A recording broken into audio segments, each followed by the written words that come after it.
It's the Higher Side Chats podcast, but you can call it THC. Always talking fringe ideas, digging up conspiracies. Stuff they don't want you to know, it's the stuff we want to see. That's live here on the Higher Side. Guys and gals, how you doing out there? From sunny San Diego, I'm Greg Carlwood, and I think we're just going to skip the intro because this isn't really a show in the traditional sense for THC. And of course, I did just say in the last wrap-up how sick I am of hearing about this virus, and I just want to keep doing shows that I have planned.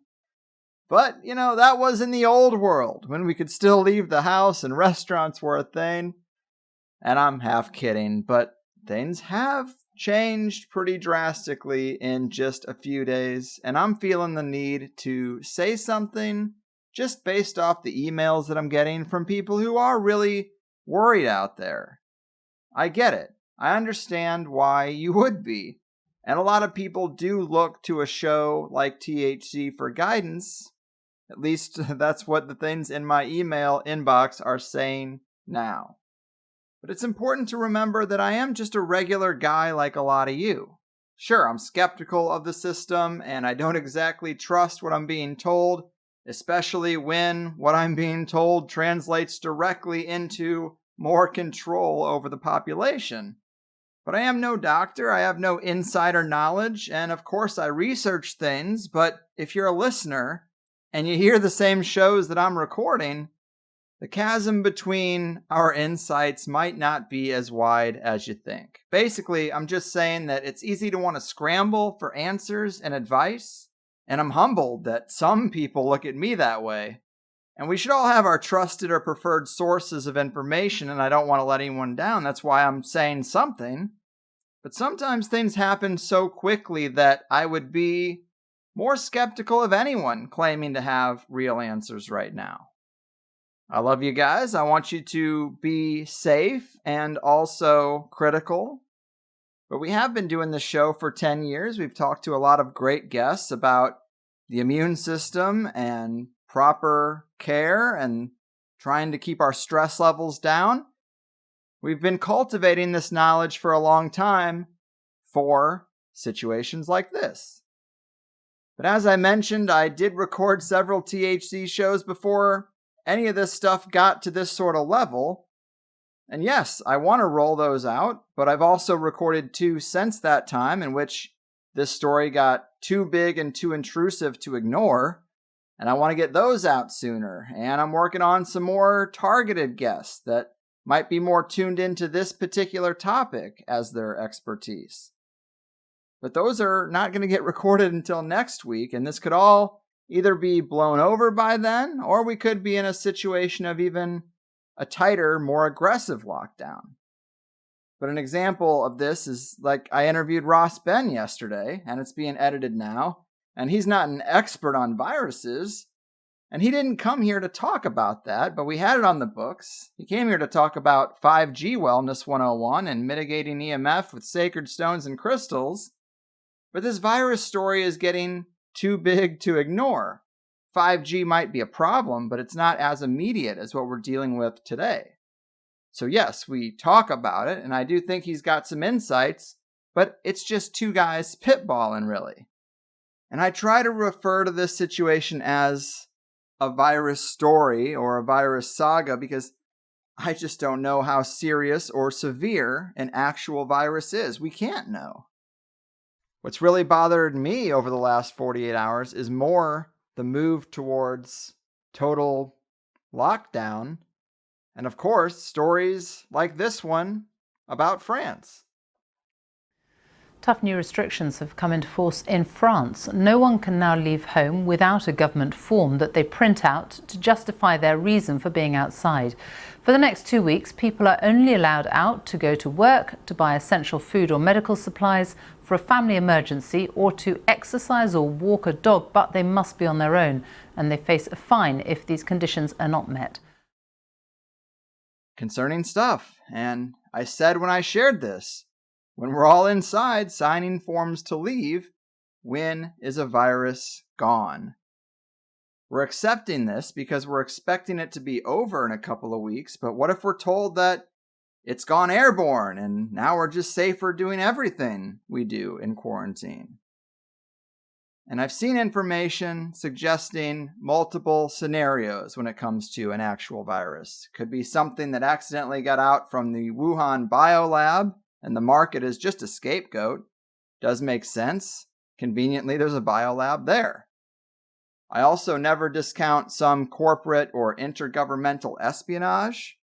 Maybe that operation happened and clearly would have gotten out of hand if that were the case.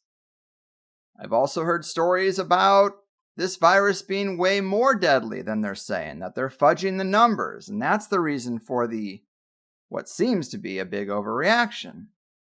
You can't totally discount that either, but there's always going to be counter narratives that are also untrue. Like a mild conspiracy hidden within an operation like this. I would say if we look at 9/11, I am on the side of Dr. Judy Wood, directed energy weapons, basically a completely new technology, an unstudied technology. And then you have the narrative of nanothermite.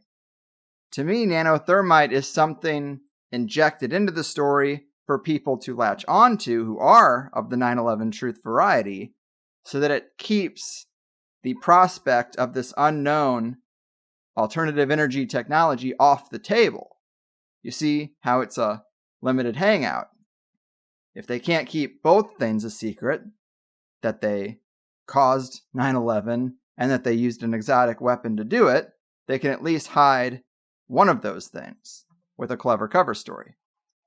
I don't discount that possibility when people are saying, oh, this virus is more deadly than it's said to be. That gives people who are alternative thinkers an alternative narrative that conveniently would cause more paranoia, not less. But again, alternative thinkers expect there to be some lies in the narrative. It's just about where are the lies, and that's your own discernment. You also have people like Don Lester and David Parker who would side more with John Rappaport that this is a heavily manufactured story, a psyop. Highly charged and hyped up, and maybe there is no real virus at all. I don't want to affirm that myself because I don't know, but I am keeping up with John Rappaport at nomorefakenews.com just because I do find him compelling, and I want there to be no virus. I asked him to come on THC, and I'm sure he's just too busy right now. It's all good. But I am concerned over how quickly we are to accept this, more the measures and the policies than accept the reality of a virus. There's not a lot of questions being asked, and the authorities have been very overwhelming with their particular narrative. And it all happened so quick. I've joked with so many friends back in Missouri who think the value of living back there is that when the shit hits the fan, they're a little more off the grid. And I always joke and say, well, when the shit hits the fan, I'll see it coming and I'll get back there and we'll start our little community. And then this happened, and it happened quite quick. And I wonder, could I even get on a plane now to go back to Missouri? Granted, I could drive, and sure, I could probably fly, but I've had this conversation with people outside of the country, too, who live in similar situations. Could I leave the country right now if I wanted to? I just read a story that they closed the American-Canadian border, so I don't know. I hope we learn a few lessons when we get on the other side of this about controlling our own lives, system dependence, self-sufficiency. We knew we should have taken care of some of these things in our lives, and we were just waiting. And hopefully next time we don't wait. But this whole idea that we're only interacting through the internet now has me really concerned. I've seen a decent amount of online censorship when it comes to some of the alternative theories about this virus that I've just kind of laid out there. Any threads that aren't particularly on brand for the big narrative are being censored by Facebook and YouTube, with messages that their post has been deemed misinformation. And we knew that was happening, but when we've been sent home and we're communicating almost fully through the internet, and now certain conversations and ideas are being limited, it's way more impactful. We've had a lot of guests talk about the importance of living in the real world and turning off the TV and getting off social media. But what do we do now? What do we do when we've been banned from gathering and we've actually been made afraid of each other with very Orwellian language like social distancing? It's an alarming precedent to set. I'm not saying if it's justified or not, but it is just an alarming precedent to set.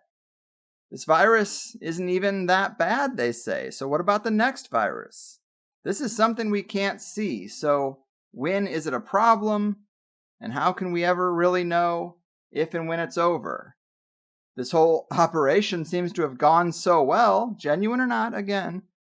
How could they not use this technique in the future? So these reactions and these policies are what concern me more than any virus. I mean, what is the phrase? Give me liberty or give me manageable flu-like symptoms, I think is what they say.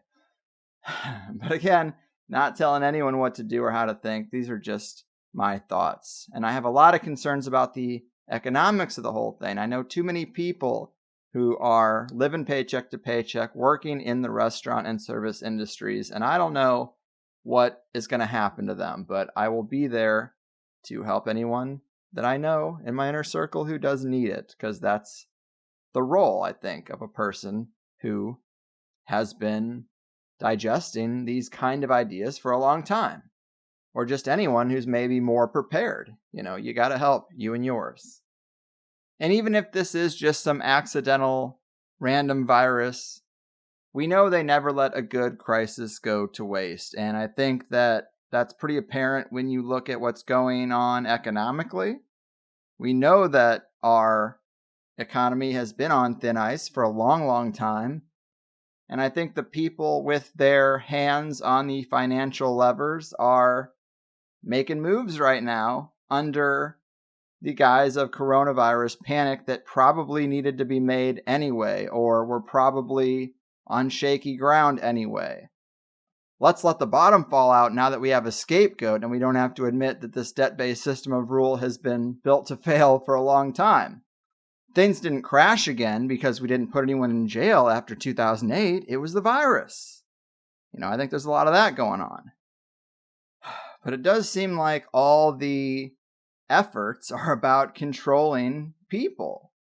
If this is so serious and it came from a particular type of market and that's the genuine source, I would expect to see more measures aimed at changing how markets like that operate.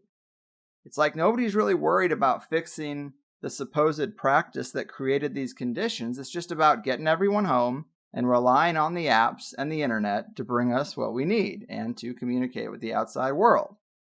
What if some people are really traumatized by this? So traumatized that they start developing a bubble boy mentality.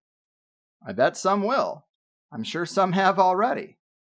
I'm also concerned about a level where we're signing forms to leave. I don't think it's going to get there, but it makes me think about something like testing. What if we need to test negative to be out and about? You already know people are blindly putting their trust in these tests. What about false positives? Now you're the pariah of your community? What if, and I'm stretching here, but what if Amazon decides to be the hero here and ship everyone a test and you've got to send it back to get the results? Maybe they selectively send false positive tests to people like us. Or maybe they just declare them positive when we have to send them back. Now quarantine is mandatory and all your friends and family will think it's justified, symptoms or not. We have to make sure we're managing those levels of trust and skepticism and discernment. Everyone's talking about a vaccine too. What if we have to get some kind of vaccine stamp on our ID to get back out into the public? I mean, we are in uncharted waters here, guys. We didn't do this for Ebola or for the swine flu or the bird flu, and I'm a bit concerned with the overall level of trust in the system. We can't control what the system does, but I'm also concerned with the shaming that I'm seeing of people who are outside. Lots of online shaming. And maybe we should all just play it safe for a while. Better safe than sorry, but it's a slippery slope, and be careful not to let the paranoia of it all cause us to turn on each other. Because first, we're shaming people for being outside right now, then we're shaming them for not getting the vaccine, and again, we just have to be very careful with all of this. Don't behave predictively, and don't fight the system's fight for them. I already see this driving a wedge between millennials and boomers. Obviously that wedge was there, but now the stakes are higher. I see this causing all kinds of divisions, and I just want to fight back or speak out against that. Try to be more sober, so to speak, of course, and just positive and fearless. Don't be reactionary and judgmental and paranoid. Try to support each other. Try to calm each other down. We are the ones who should be prepared for this. Not necessarily like we've stocked up, but we should be the reliable voice among the madness. And keep your sense of humor, please. We are beings of infinite awareness having an experience, for Christ's sake. And we should also not only focus on the Orwellian, martial law, conspiratorial ideas and threads and thoughts we have around this situation. It's also important to remember what we've learned about magic, what we've learned about consciousness, what we've learned about intention. Intention works. Having positive thoughts works. The placebo effect works both ways. I think that's important too. Don't take it for granted, and involve yourself in those sorts of exercises. Intention exercises. Meditation. Prayer, should I say? No, let's not go that far. I kid. And I do think this will be as temporary as they're saying. I do hope that. But the Patriot Act still gets renewed. I still can't wear shoes on an airplane. These things don't always get rolled back when the threat is over. What about a virus next year? Or what if they say, wow, we saw so much less CO2 during this crisis. We're going to have to regulate behavior more for the sake of the planet. Something to watch out for. Amazon is also hiring 100,000 people. We already know it's one of the worst companies to work for. Closest thing to a back-breaking Chinese factory that we have. And if Amazon wasn't killing retail fast enough already, it's doing a lot of damage right now. And I can't even truly say buy local right now. I don't want to put anyone in the path of a potential virus. So I don't have real advice. It would be irresponsible to have any, other than be aware and be prepared mentally. Be wary of allowing the digital to be the middleman between all of our human interaction for too long. And don't be afraid to get some sunlight. Don't be afraid to help each other and reach out to your friends and family that need you. We want to be the reliable person they're glad to know in tough times, not the Chicken Littles of their lives. We're not here to say, I told you so, anything like that.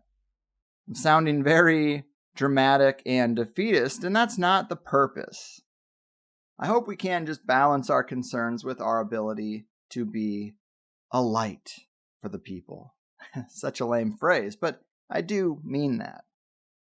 Have some fun, take care of you and yours, catch up on some movies, and tune into THC. We're going to have a mix of shows that were recorded before and after things got crazy for the rest of March, and I think that's a good thing. We have to continue to have other interests and other topics in our minds. It can't just be this one thing. And remind yourself that you're better equipped for tough times than most. Take care out there. Keep those immune systems up for good measure. And I'll either talk to you on Friday night's joint session, 7 p.m. Pacific. Maybe it'll be a little group therapy for all of us. Or you can just catch one of the killer shows that I got in the chamber. Best of luck. I love you all. Serenity now. I won't take it. No, I refuse. If it's all right, I'll keep my refuge. I've been scheming.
Plunder is a plunder. Rape, pillage, and plunder.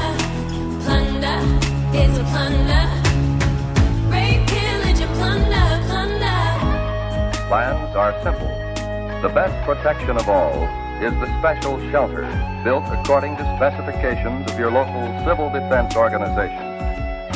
The basement of any house or building will become a good improvised shelter if you block the windows with sandbags. If you don't have sandbags, just what can you do? Bunker, take it under. You'll find me in the bunker. Bunker, bunker, take it under. You'll find me in the bunker. Bunker, take it under.